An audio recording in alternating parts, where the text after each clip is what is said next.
They're not fighting for their father, they're fighting for their survival. Diddy's children are trying to escape. After years of abuse and control, they have finally had enough. And this time, they're going away for good. Jaguar Wright saw this coming years ago. And she says Diddy had it coming. And these are children who not only are attached to all of this wealth and privilege, but now they're the children of the devil. It doesn't matter if they've done nothing wrong.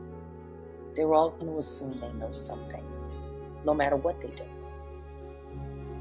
They could sit on 1 million charities from here to now, and they will all be known as Diddy's children. That's just like being called Rosemary Baby. You're screwed. Nobody wants anything to do with that. And when it gets to that point, they just shun you. Like I said, what they gonna do? Open up a bunch of wing stops? Diddy has been controlling his kids for years. His sons were implicated and named in horrifying lawsuits against him, and they knew what Diddy was doing. During the raid at Diddy's home, drugs, guns, and baby oil were found all over his mansion. His kids lived with him. They saw how Diddy treated women and how he would have minors over. Why didn't they do anything to stop him? According to Jaguar Wright, Diddy's kids stayed silent because they knew they had nowhere else to go. When you're dealing with the kind of narcissistic control freak that Diddy is, and you raise children under that, the financial abuse for all of them is probably the worst. Because there's no way they can make money without him. He has them locked in. And if he falls, who's gonna hire them? Who's gonna fund them? Who's gonna look out for them? No one. Right. No one. They're not fighting for their father, they're fighting for their survival. Christian and Justin are both named in sexual assault lawsuits alongside Diddy. Allegedly, they were present at the freak-offs and at times even helped Diddy find new victims. Jaguar is pulling back the curtains on all these allegations. She wanted the world to know that Diddy was the reason Justin and Quincy had ended up being the way they were. Living with someone as disgusting as Diddy is what made them think all of this was okay. And I'll say it again, especially with what is happening with Kim's sons. I'm so grateful that she doesn't have to witness any of this.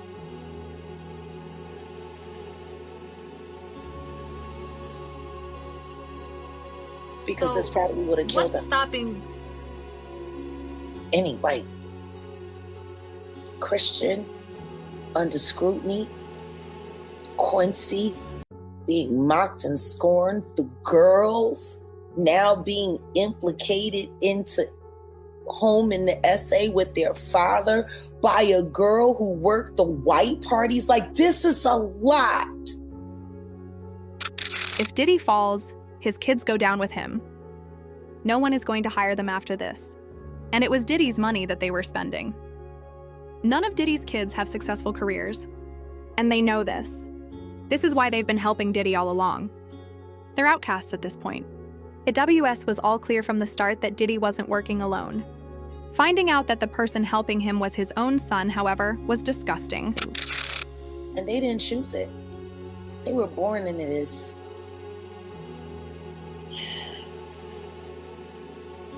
I don't think anybody's paying attention to that. The choice that they got.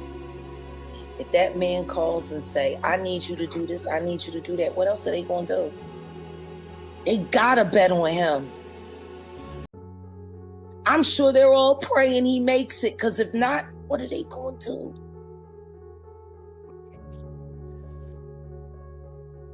And they definitely can't count on Grandma Janice.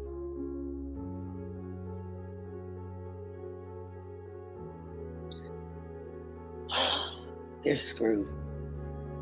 One way or the other, they're screwed. So there's no escape for them. How? Was there escape for OJ's children?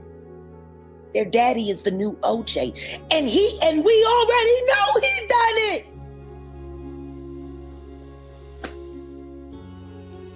Like OJ's kids went through hell, and there was reasonable doubt. We didn't see a video of him doing anything. We didn't see him running around in a towel with a knife, with a, We seen that with the diddler. Part of the reason that Diddy got such a light sentence was because his kids spoke out for him. During the sentencing, all of Diddy's kids said that their father deserves a second chance and begged for mercy. The judge replied saying, "I know it was difficult for you guys, but I thank you. I needed to hear this." All 6 of Diddy's adult children went to the podium and addressed the court. First Quincy, then Justin, then Christian, saying their dad is their superhero, and although he has made mistakes, the man that stands before us today is a changed man. They say he is more patient and remorseful. Christian getting choked up as he spoke. But then his 18-year-old daughter Jessie went to the mic. As she sobbed, she begged the judge to give her dad a second chance, saying she lost her mom at a young age and already has experienced so many milestones without her dad. Her sisters, Delilah and Chance, echoing the same sentiment, all of them heavily sobbing into the mic, just saying, please give my dad a second chance. They too reiterating that he is a changed man and that his demeanor is much different. Diddy is only a few feet away from them. He moved his chair so that he could face the podium. He's not crying, but his head is heavy and his hands are in his lap. Delilah telling the judge that she knows what it's like to grow up without a parent and she doesn't want this to happen to her 2-year-old sister, Love. She says every night the toddler asks where her dad is. She then asked the judge to give her dad a second chance, not as a headline, but as a human being. At this point, several of Diddy's attorneys are also wiping away tears. The judge empathetically said, "I know this was difficult for you guys, but I thank you. I needed to hear this." The defense then played a 10-minute video highlighting Diddy as a father, a businessman, a philanthropist. Now, another thing I want to know is right before his family spoke, it was his attorney, Nicole Westmoreland, who was on the podium talking about all his accomplishments, how throughout the years Diddy has gone out of his way to help people, and how that's his purpose and calling. And then Nicole Westmoreland broke down. Through tears, she talked about his ascent through the business world, how he started the Sean John clothing company, and how he's an inspiration to his community. And then through sobs, she said, "He inspired me," and talked about an experience in a speech that touched her that he gave a few years ago at an event. Diddy forced his kids to say this. Even during the trial, Diddy was using his family as a tool to help him pressure the victims. Prosecutors told the judge that Diddy had been in direct contact with the victims, and his family had also been reaching out to them on his behalf. As a result of Diddy pressuring these victims, several of them refused to testify, and one even wrote a letter to the judge saying that Diddy was innocent. All right, sing happy birthday to daddy. To daddy, happy birthday to daddy, happy birthday. Keep going. Happy birthday to daddy. Keep going, love. Happy birthday to daddy. Yay! I love y'all so much. We love you too. Love you, Pastor. I can't wait to see y'all. Yeah. Can't wait to see y'all. And I just want to say I'm proud of y'all. I'm proud of y'all, especially the girls. I mean, all of y'all. Just for being strong. Thank y'all for being strong, and thank y'all for being by my side and supporting me. I love y'all. I got the best family in the world. My birthday, I'm happy. Thanks to y'all giving me this call. Thank you very much. I love y'all. Jaguar saw all of this coming a mile away. She knew that Diddy was calling the victims and using his family. Diddy made over 200 calls a day while he was behind bars. He wasn't calling his family 200 times. He was calling the victims. These victims even reported Diddy to the police. But Diddy didn't stop. Let me ask you, they looked at Diddy as one, a possible flight risk, but as two, as he could coerce witnesses. With having $75 million at his disposal, isn't that by nature the exact thing that they're worried about? If you have this much money, that you could make this thing, you could probably make people disappear if you really opted to. See, this is the thing. That'll just make more trouble. Why would he make more trouble now? He done already bought off and paid off everybody he possibly could. Have you looked at the indictment? Like, he called some witnesses up to 54 times. 200 and how many angels? 200 something people he tried to reach out to. Like, what are you running, a telethon or a telemarketing agency? Telemarketers don't make that many calls in one day. or sometimes not even in a week, all depending on you was on that. You down for Diddy? Like, how does that conversation start? Hey, what's up? You know, I really feel bad about that last time I bashed you in the face with a Ciroc bottle. Would we good? Like, Diddy's kids have no way of making a living without Diddy, and Diddy knows this. He's using them as pawns to do his bidding. And the only reason they're saying yes is because Diddy is all they've got left. and don't get me wrong, I'm not going to sit up there and judge anybody and what they want to do for their parent or their financial provider. Because I'm sorry, do any of those children have a means for earning a living outside of the Combs enterprise? I don't think so. I mean, King Combs. Doing what? I don't know. What's he do? Other than post on his dad's timeline and make music videos that I don't know that anybody actually watches. What do they do? What do any of them do? What does Paris Hilton do, I guess? Hell. Paris Hilton is a wife and a mother now. Very She's not true. making Very true. SCS tapes anymore. Very true. Very true. Ain't none of them married and don't none of them have no kids. So what do they do? Do they have the ability to speak for the father, though, based on jail phone calls saying that he's a I don't changed know. man? I don't know. Honestly, I don't even care. Really? I don't care. This is the same family that had to leave the courtroom after hearing just what Diddy was doing to women. During the trial, after the prosecutors revealed just what Diddy had done to Cassie and Kim, his daughter stood up and left. There are even rumors that Delilah, Chance, and Jesse are allegedly distancing themselves from Diddy and planning to file for emancipation. Twice during Phillips' testimony per People magazine, Diddy's 3 daughters, Chance, Delilah, and Jesse, left the courtroom. One of the occasions was during his testimony from May 12th, where Phillip alleged around 2012 or 2013 he had been given, quote, a few $1,000s to have sex with Cassie while Combs watched. Per NBC News, he told jurors, quote, we ended up having sex, rubbed baby oil on each other for a couple of minutes, while describing Diddy touching himself while watching them. Prosecutors also played in court the hotel security footage from 2016 obtained by CNN, where Diddy is seen assaulting Cassie. While the video was played, according to People, Diddy's daughters and mother remained in the courtroom but did not look at the video, looking straight ahead, while Diddy's sons watched. Let me tell you, not only because he had left, he was in the back of the court and then he went, I think they took up to like a back room, but the you know, all the Diddy kids are there, right? So his daughters are there. I was sitting behind them. It was awkward for me to watch them have to listen to all of this. After he started, the male Esther started getting into a lot of the masturbation and stuff, they got up and left. Who told them to leave? Did Diddy say leave or? No, Diddy didn't tell them to leave. I don't know if there was a conversation or not. I looked up from writing and I saw them get up. So I don't know, but I know that they were like checking on each other throughout. I saw them ask like Christian at one point, like, you okay? After Diddy's sentence, his family walked out smiling while Diddy was crying and begging for mercy. Does this really look like a family that cares about what happens to their father? Chaotic scenes as Diddy's family came to court to support him at his sentencing.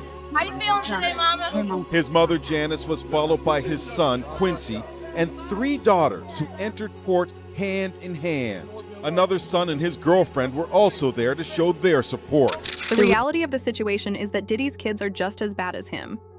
His sons are being sued for abuse that occurred at Diddy's freak-offs. If they lose any of these lawsuits, they're going away for just as long as Diddy. In April 2024, Grace Omar K filed a lawsuit against Christian King Combs, alleging sexual assault, battery, and intentional infliction of emotional distress during one of Diddy's freak-off parties. This party happened on Diddy's yacht, where Grace was hired to work as a stewardess. During the party, Christian pressured her to consume tequila, which she believes was spiked with drugs. She claims that once she lost consciousness, Christian abused her. And she was 25 years old at the time. She believed that the trip would be a, quote, wholesome family excursion, but says it, quote, turned into a hedonistic environment, even describing rampant drug use among sex workers and celebrities who came on board, She believes that the alcohol on the yacht had been laced with drugs because she says women would have one drink and then almost immediately pass out or start falling over. This is, by the way, something that it was also alleged in Jones's lawsuit, that Combs would spike the drinks of different people. But focusing on Christian Combs, Markey says that Christian Combs had been staying at a villa on the shore, but that he would come onto the yacht in the evening to party.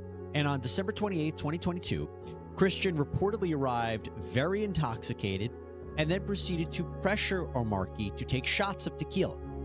She did. Christian allegedly tried to get her to drink more in the yacht's makeshift studio.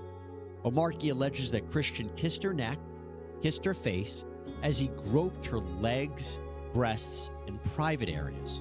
50 Cent said the same thing in his letter to the judge before Diddy's sentencing. 50 warned everyone of what Diddy was going to do once he got out. In his open letter, 50 Cent described his long-standing feud with Diddy, calling him very dangerous and claiming that he had feared for what Diddy might do to him. Near the end of the letter, 50 said Diddy's sons were involved in the same crimes, and if Diddy was let out, they would all return to doing the same things again.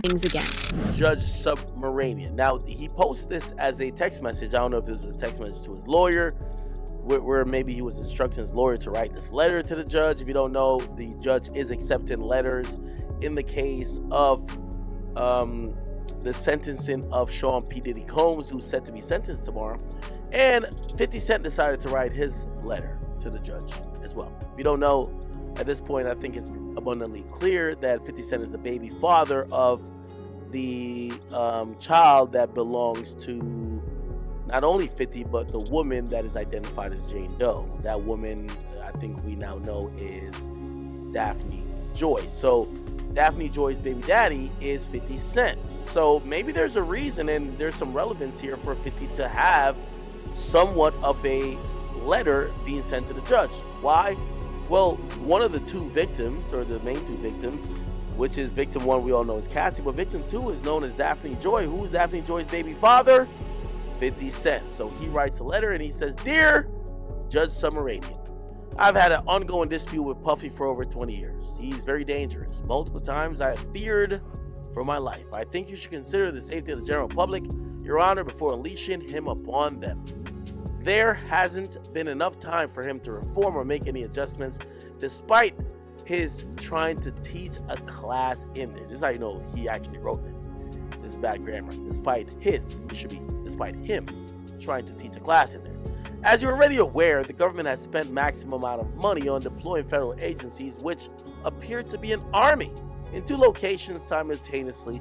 Later, his sons, who's dealing with his own R-word allegations, claimed that the feds had hit the wrong house. Anyway, Diddy's only going to return to hiring more male sex workers and keep most of the baby oil away from the general public, and babies need it. My Netflix doc on this scandalous subject is coming soon. Now, Diddy is on his way to Fort Dix, a low-security prison in New Jersey. The first day that Diddy was here, a photo of him leaked.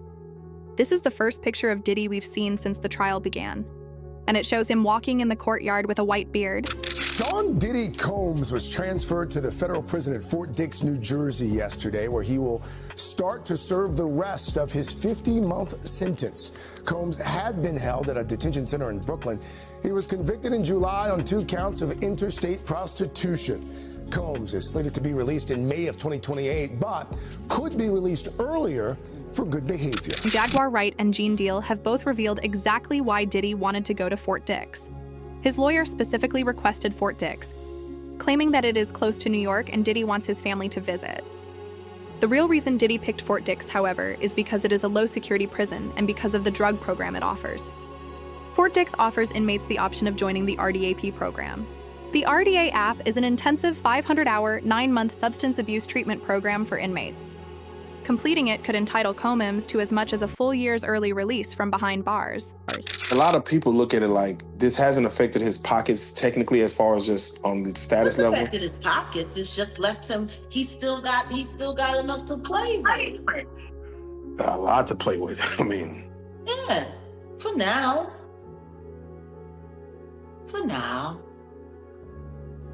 They want him to go to New Jersey. They want him to go to Fort Dix, one of the weakest guarded federal penitentiaries in the United States. I would know. I know Fort Dix. It's a real nice place to take somebody. So when they finally get to go outside out in the yard, they can just get somebody to come and extract them right up out of there. You can leave and you don't have to worry about ever being held accountable. See, I'm not dumb. I ain't nobody's fool. People like being fooled these days. People like being lied to. They want to believe in the land of make-believe. They said sorry, and now we can all go home and have ice cream. So he got off like a fat rat in a cheese factory. But for a dude like Diddy going to jail and spending all that time, you know, I'm not saying it's going to be rough or nothing like that, because his former president of Bad Boy, Kirk Burrows, with the federal jail. You understand? Lil' Kim with the federal jail. So, you know, because the type of dude he is, you know, he'll make it, he'll be all right. And plus they're gonna send him to a camp, bruh. He'll be in somebody's camp or somebody's dormitory, whereas that it'll be real light for him. So, you know, he'll see the streets back again in 24 months. He'll be out within 2 years. It seems like a lot saying 50 months and everything like that, but it's not really a lot, not at all, bro. It's not a lot at all. Ever since Diddy got sentenced, Jaguar Wright has been saying the same thing. This is not the end.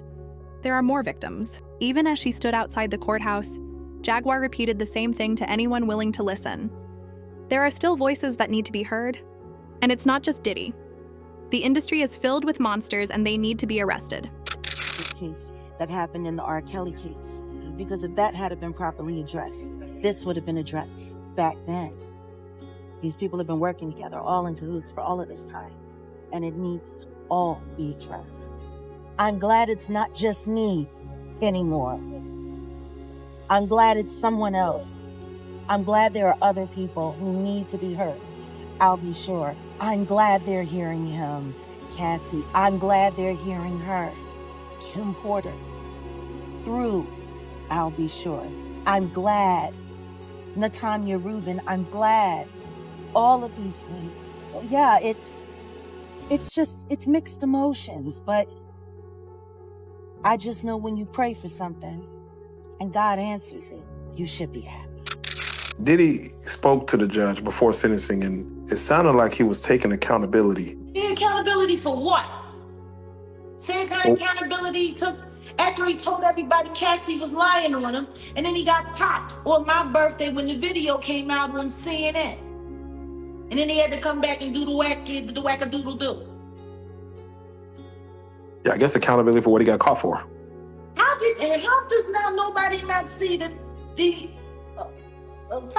apology he gave for Cassie after he called her a liar for months and said that it wasn't true, she was making it all up? How does nobody not see that they're the same apology?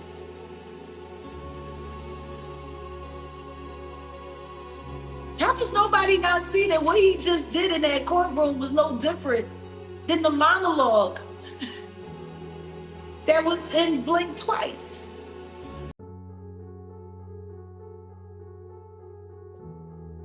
No, man. It's the same monologue. Does it account for anything, though, that he started to feel sorry for his actions? Sorry for his actions? He's been sitting in NBC for you. Actually sorry, do you think he would have allowed his legal team to destroy those women like that on that stand? See, you sat there and you let your legal team rip those people to shreds while they were barely being protected by the feds. Despite the fact that Diddy was basically let go, his lawyers have announced that they're going to appeal the decision. Diddy thought he would be let go on probation. He wasn't expecting any time in prison. So for him, even 4 years is a long time. To him, it doesn't matter that he spent more than 20 years committing crimes. He doesn't want to spend a second more in prison. Out of New York City, we are hearing Diddy's attorneys speaking to the media after he was sentenced earlier today. This is live. Yeah, we are planning to appeal. Man, I want to hear them, bro. We are planning to appeal. We think we have strong bases to appeal. The strongest basis is that the jury reached a verdict on coercion. It found there was not coercion, and I think the judge said coercion today as a basis for a sentence at least a dozen times. We think that that is unconstitutional. Yeah. We think that a jury verdict should mean more than our jury's verdict seems to mean, and so we are planning to appeal. Mr. Ruffalo, if the prosecution files a cross appeal, what would happen in that regard if they filed a cross appeal and then Sean Diddy Combs get a higher sentence? He would not get a higher sentence, and they're not gonna cross appeal. We're gonna appeal. We think we're right, and they'll respond to the appeal, and it'll be decided by the Second Circuit as soon as. Tell us about the conversation you had with your client after the sentencing. Consensual. The judge clearly thought the sexual encounters weren't consensual. Because he's What did you biased. make of his remarks? He's biased. If anyone, I'm happy to go. So we think that's just absolutely inconsistent with the jury's verdict. I mean, the jury's verdict was resoundingly clear. There was no sex trafficking. There was no racketeering. Everything was consensual. Everything was adult, which is why he was convicted only of the prostitution offense. What we feel happened today was that the judge acted as a 13th juror, one that we did not choose, and that he second-guessed the jury's verdict. Well, at least the judge was open-minded. It looks like prison has its own version of justice because Diddy was attacked not just once but twice by 2 different inmates. Theos had to step in and protect Diddy after he was almost shanked in bed. Allegedly, Diddy woke up to a knife to his throat and would have died if it wasn't for a nearby officer. This is the second time something like this has happened, and it only shows just how dangerous prison really is. Diddy had something very scary happen to him. One of his close friends is speaking out and saying that while he was sleeping at the MDC Brooklyn jail, somebody came and put a knife, pressed it to his throat. Now, as I keep digging into the story, they're saying, yes, a correctional officer or a police officer was the one who came and basically helped him out and quote unquote saved him. Yes. And so, obviously Diddy's lawyers are trying to use this as a way to just get him even moved to a different location. But right now, everything is kind of staying as is. Yeah, his safety being an issue when he's supposed to be, I think in some sort of protected environment. Remember MDC? Isn't that where the Epstein situation happened? No, I thought Diddy's in Brooklyn and Epstein was across the street from Hot 97, the old building. The lawyers, when they were speaking on Diddy being in prison and the circumstances him being in prison, I didn't never hear about this, and nobody ever said anything about this, and I want to know if it's in the prison records. They said one of the guards stopped a dude from shanking Diddy. Now, I'm like, if he was doing all this positive shit in jail, and they was talking about he was, all the inmates loved him, and they was employing him and doing standing ovation. I wonder what inmate was trying to shake him. Was that one of the Tupac?